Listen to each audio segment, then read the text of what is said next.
Hi everyone, so today we're going to have a look at some exam content and focus specifically on the product life cycle. If you have studied business studies either at GCSE or you're doing it at A level, it's a term you are probably quite familiar with, but there is some crossover that we need to be aware of with product design. So what you're expected to know, first of all, is you need to be able to identify what the different stages of the product life cycle are, what the factors that can affect a product's life cycle are, and then be able to apply some real life examples and map out their product life cycles. So typically there's considered four main stages to the product life cycle. There are a few other little ones which we'll go into, but the four main ones. So the first one is introduction. So this is when a product is first produced and first put out into the market. So costs are very high because you're not making a huge amount of them, so it costs more to make them. Sales are slow because it's brand new, so you kind of making some but not getting as rid of the stock as much as you'd like to. There's little and no competition. Now that is obviously depending on if you are making a product that's new and never been seen before, or if you're a company that sort of like jumps on the bandwagon of something that already exists. But if you are a company that's making a product that's new, it's not seen before, then there's a little competition to begin with, and it's only after a while then do more like copycats appear. Demand has to be created, so that is when you have to make sure you're starting to make people want it. So like advertising campaigns, social media campaigns, trying to really get people interested and drum up interest in it. And that kind of links again to customers having to be promoted to try the product. Now, typical ones, obviously, you get like sponsorships with athletes or with, like associations with certain influencers, TV advertisements all over social media, things like that. But the main thing to realize with the introduction stage is that you're not really making a huge amount of money. You're probably only just about breaking even, just covering your costs because your costs are so high. So that's the introduction stage. Once that stage is over, you go into your growth stage. So that is now costs start to reduce due to the economies of scale. Now what that basically means is because you are making more of them, you can make them for a smaller cost. So then sales volumes increase significantly because you've done the legwork. The advertising campaign's been out for a while. People are talking about the product, so your sales jump up.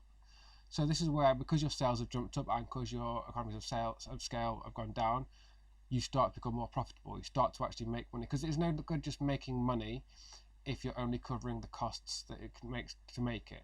It only matters once you've covered your costs and then you start making profit. So next one is your public awareness increases. So just generally, people are more aware of it. Because obviously, if you're making something very specific to say people interested in sports or games or arts, whatever it be, they may just be aware of it in their own little niche. But you've got the general public will then be aware of it more as well.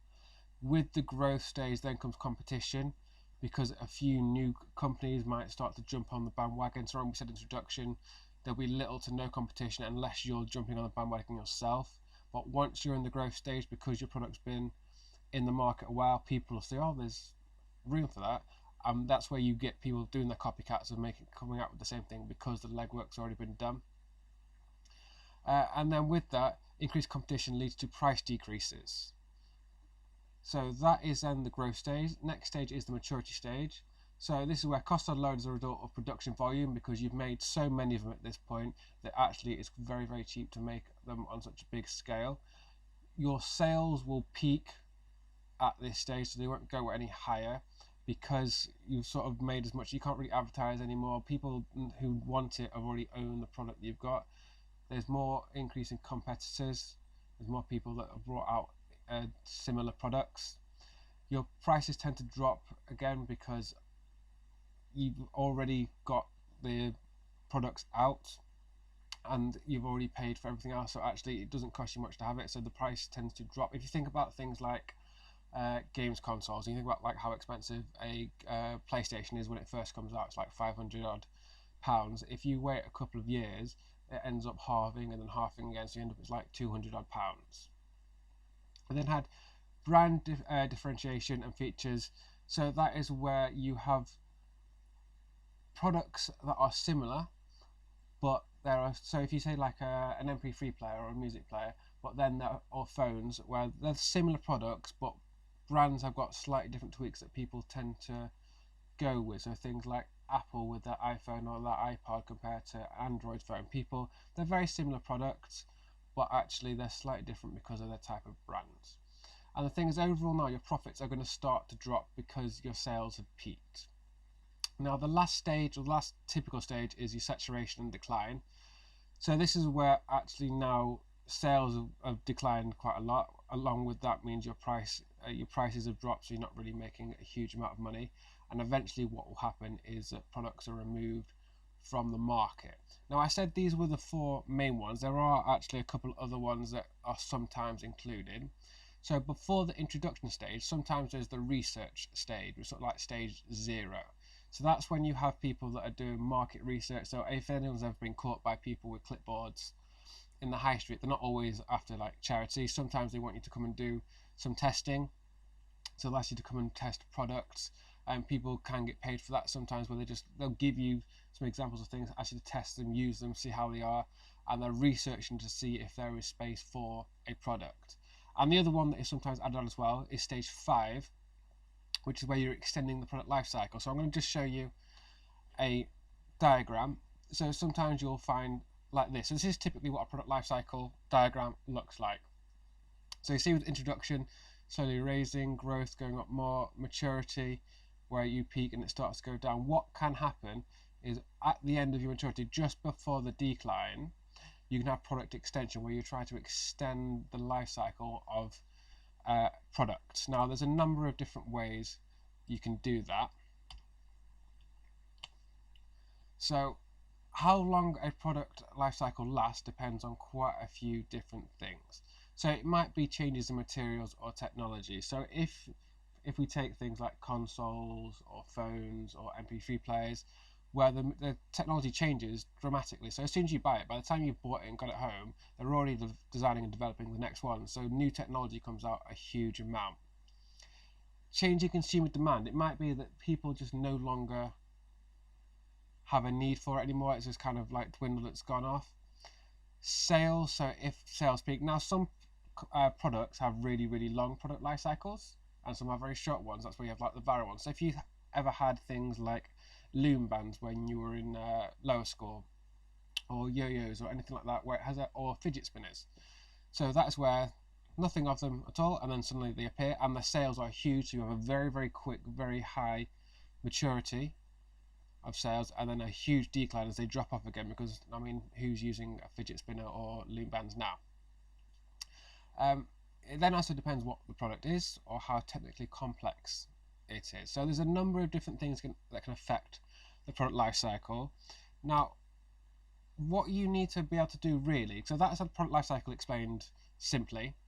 If you've done it at business studies, you probably understand it in a little bit more detail. But in terms of product design, that's how you just have to understand how you would lay out your product life cycle. Now, what you do need to be able to do is talk about a couple of different examples of products.